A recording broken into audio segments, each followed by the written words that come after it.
Okay boys and girls, standard 10 subject આપણો English અને આજે એમાં ઇંગ્લિશ ગ્રામર કરીએ છીએ આપણે કન્ટિન્યુ હતું, ફંક્શન્સ કરતા હતા અને છેલ્લા પિરિયડની અંદર મેં તમને જે એસે દિવાળી વિશે કે જે કાંઈ એમ્બિશન વિશે કરાયો છે એને બાદ કરતા એના આગળના એપિસોડમાં આપણે ફંક્શન ચાલુ હતું, બરાબર?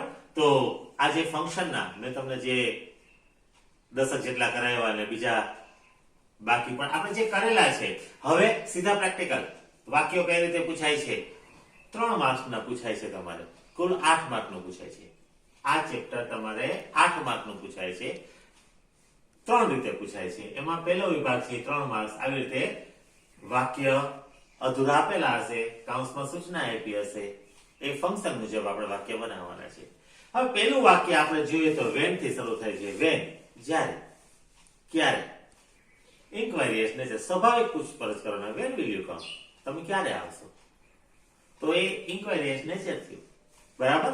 તો આના આપણે વાક્યો બનાવીને લખીએ છીએ. એવું નથી કે અહીં જે લખાયું છે એ જ એકમાત્ર સાચું વાક્ય છે. તમે પોતે પણ બનાવી શકો છો. હું તમને શીખવાડું છું. જે બુકમાં આપ્યું છે પેલા લખીશ.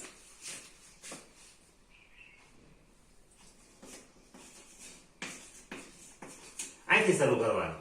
When will the teacher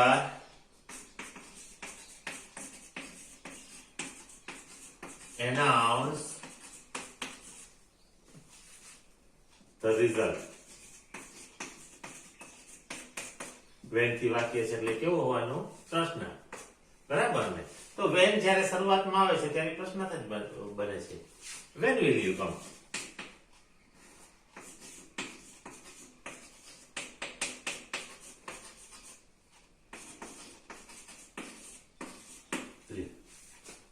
બરાબર? આવા તો અનેક વાક્ય બને છે. પહેલું વાક્ય છે બુકમાં આપેલું છે, બીજું વાક્ય આપણે બનાવ્યું છે. when are you ready? Inquiry is nature. તમે ક્યારે વાંચો છો? બરાબર? તો એવા અનેક વાક્યો બની શકે. એવું નથી કે આ એક જ વાક્ય બન્યું, પણ when થી અને જે કૌંસમાં આપ્યું છે ઇન્ક્વાયરી ઇઝ નેચર, એ અર્થ બરાબર જળવાઈ રહ્યો છે, ભાવાર્થ જળવાઈ રહ્યો છે, બરાબર? હવે બીજું છે ઓપન, ડિસ્ક્રાઇબિંગ પ્રોસેસ. હવે પ્રોસેસ એટલે રીત, ઓપન એટલે ખોલો. Open the bottle, pour in the glass and stir it well. અથવા આપણે કોઈને દવા પીવડાવવી હોય, નાના બાળકની દવા છે તો open the bottle, pour into spoon and drink the baby. બરાબર? આ રીતે આપણે વાક્ય બનાવી શકીએ. એવું નથી તો 2-3 વાક્ય બનાવીને આપણે એક વાક્ય બનાવી, નહીં. આપણે એક વાક્યમાં બનાવી શકીએ છીએ. આ બનાવીએ છીએ. Open the box. એટલે આમાં બોક્સ લીધું, આપણે બોટલ બોલ્યા છીએ. Box and take out the orange. અથવા બોલ. બોક્સ ખોલો અને બોલ બહાર કાઢો. બરાબર? રીત આપી કે બોલ કેવી રીતે કાઢવા. અહીં તમે મેંગો લખો, ઓરેન્જ લખો. બરાબર? બીજું વાક્ય બનાવીએ. Open the bottle. કારણ કે ઓપન આપ્યું છે એટલે ઓપન શબ્દ તો આપણે કમ્પલસરી રાખવો પડે.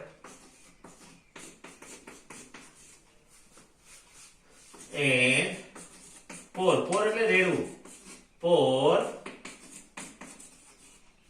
in the, આપણે બાઉલ લખો, એટલે કચોરામાં રેડો, વાટકામાં રેડો. બરાબર? Open the bottle and pour in the bowl. અરે તમે ઘણા બધા વાક્ય બનાવી શકો છો. એવું નથી હું છું 2 વાક્ય આજે એટલા માટે બનાવું. એક છે બુકનું વાક્ય, બીજું આપણું વાક્ય. બરાબર? આ તો ઓનલાઈન છે. ક્લાસમાં તો તમે જે ગુજરાતીમાં વાક્ય તમને એમ થાય એ વાક્ય આપણે અંગ્રેજીમાં લખીને બોર્ડ ઉપર બનાવશું. બરાબર? માય ફ્રેન્ડ, ડિસ્ક્રાઇબિંગ પર્સન, મારો મિત્ર. એ કેવો છે એનું વર્ણન કરી દેવાનું. એ ગાંડો છે ને ડાયો છે એના વિશે લખીએ. બરાબર ને? તો એ ડિસ્ક્રાઇબિંગ પર્સન, વ્યક્તિનું વર્ણન જેને કહેવાય. My friend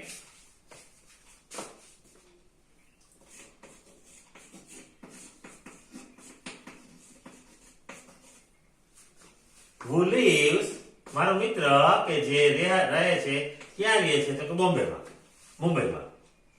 lives in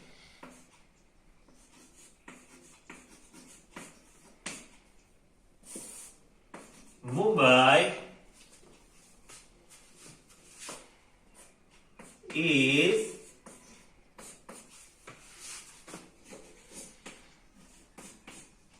not well. હજી આપણે એક મજાનું વાક્ય બનાવીએ. આ માય ફ્રેન્ડ તો લખવાનું છે. My friend who is in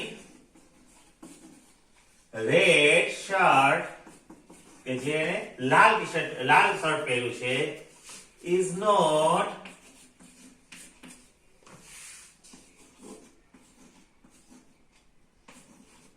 good in study. લ્યો, નોટ ગુડ એમ તો ન લખાય, બરાબર, પણ અભ્યાસમાં એ સારો નથી. My friend who is in red shirt is not good in study. જુઓ છીએ આપણે વાક્ય કેટલા બધા બની જાય છે. આ તો આપણે વધારાનું એક વાક્ય બનાવ્યું. બોર્ડમાં લખવાની મર્યાદા હોય, 6 વાક્ય લખે તો બોર્ડ ભરાઈ જાય. સ્કૂલમાં મોટું બોર્ડ હોય, એકાદે 5-5 વાક્ય બનાવશું આપણે, બરાબર. તો આ લખ્યા છે એ લખી લ્યો તમે બધા, બરાબર ને? પહેલું વાક્ય આપણે બુકનું છે, બીજું વાક્ય આપણે અત્યારે હાજરમાં આપણે મન પડે એવું બનાવેલું છે. અને પરીક્ષામાં ખાસ યાદ રાખજો કે એમાં એવું નથી જોતા કે તમારા કોર્સમાં આપેલું વાક્ય છે એ જ વાક્ય છે, નહીં. આપણે તો એને આ જોતું હોય. ઇન્ક્વાયરી એઝ નેચરનું તમે વેનવાળું કોઈ પણ વાક્ય બનાવ્યું એ સાચું પડે, બરાબર. તો હવે આના પછીના વાક્ય આપણે લેશું. Okay boys and girls. ચોથું વાક્ય, મમતા ઓફન એટલે વારંવાર, બરાબર. ડિસ્ક્રાઇબિંગ એક્શન, એ મમતા જે કાંઈ કરતી હોય, વારંવાર જે ક્રિયા કરે છે, વારંવાર ગીત ગાતી હોય છે, વારંવાર એવી એસે લખતી હોય છે, વારંવાર એને ગણિત કરવું ગમે છે, એવું વાક્ય બનાવવાનું, બરાબર. તો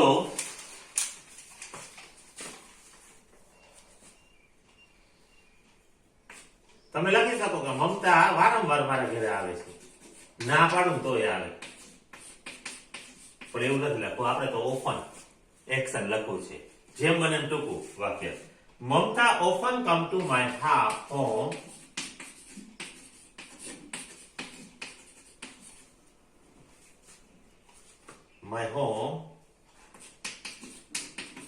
in the evening. મમતા વારંવાર સાંજે મારા ઘરે આવે છે. હોમ લખ્યું છે, હાઉસ લખો તો પણ સાચું છે. ઘણા હોમ અને હાઉસ નો ડિફરન્સ નથી સમજતા. બંનેને એક જ વસ્તુ સમજે છે, નહીં. હું મારા ઘરમાં આ વિડીયો બનાવું છું, મારો જે ઘરનો ક્લાસ છે એની અંદર વિડીયો બનાવું છું. This is my home. પણ હું બહાર નીકળીને મકાનની જે હારમાળા જોઉં છું તો એ બધા હાઉસ છે. એ મારા માટે હાઉસ બની જાય છે. એ મારા માટે હોમ નથી બનતા.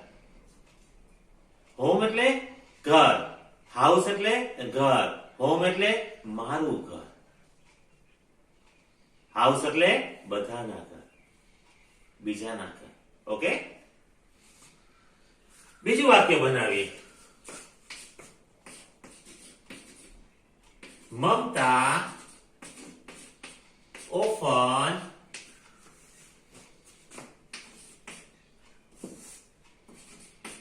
eats less.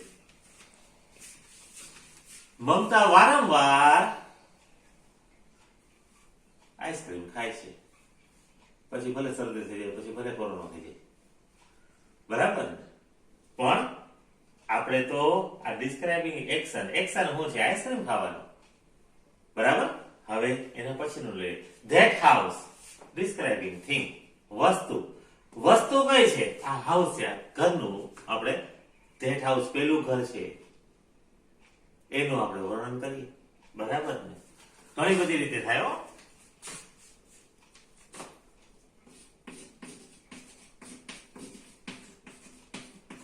That house which કે જે you have bought.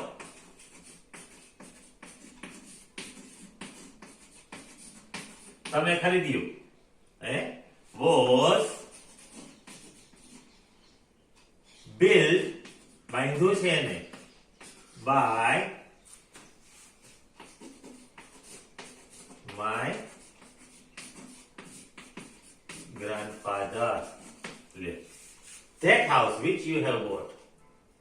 આપણે એકાદું મકાન હોય એને વેચી નાખ્યું હોય તો જેને લીધું છે એને આપણે દેખાતા હોય કે that house તે ઘર છે which you have bought કે જે તમે ખરીદ્યું છે was built by my grandfather. એને બંધાવ્યું હતું મારા દાદાએ. તો કહેવાનો અર્થ એ છે કે અત્યારે હું આ જે મકાન વેચી રહ્યો છું તમને, તમે જે મકાન ખરીદ્યું છે એ મારા દાદાએ બંધાવેલું છે. મતલબ જૂનું મકાન છે, મજબૂત મકાન છે એમ કહેવાનો અર્થ થાય છે. બરાબર. આપણે કહીએ બીજું વાક્ય બનાવીએ આપણી રીતે. That house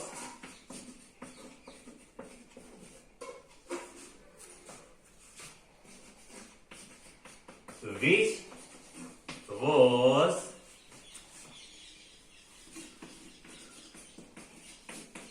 painting અથવા paint very well. આપણે paint જ લખીએ. હાલો.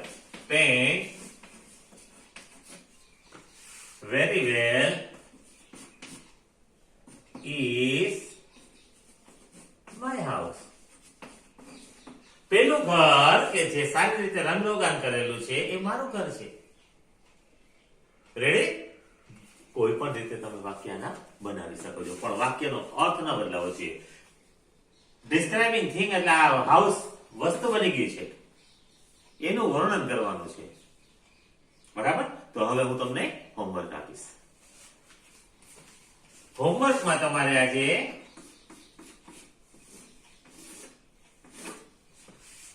1 થી 5 મેં વાક્ય કરાવ્યા છે. પછી કેના કરાવ્યા તમને ખબર છે. ડિસ્ક્રાઇબિંગ એક્શન ને ડિસ્ક્રાઇબિંગ થિંગ ને. બરાબર. એ 5 વાક્યના 5 વાક્ય બનાવીને તમારે લખવાના છે. આજે કરાવેલ ફંક્શન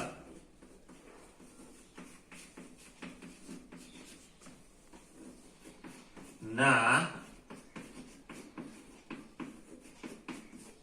5 વાક્યો લખો. બધાને 5 બનાવી નાખવાના તમારે. મેં તમને કેમ બનાવી એ સમજાવી દીધું છે. ઓકે? તો okay boys and girls, have a good day.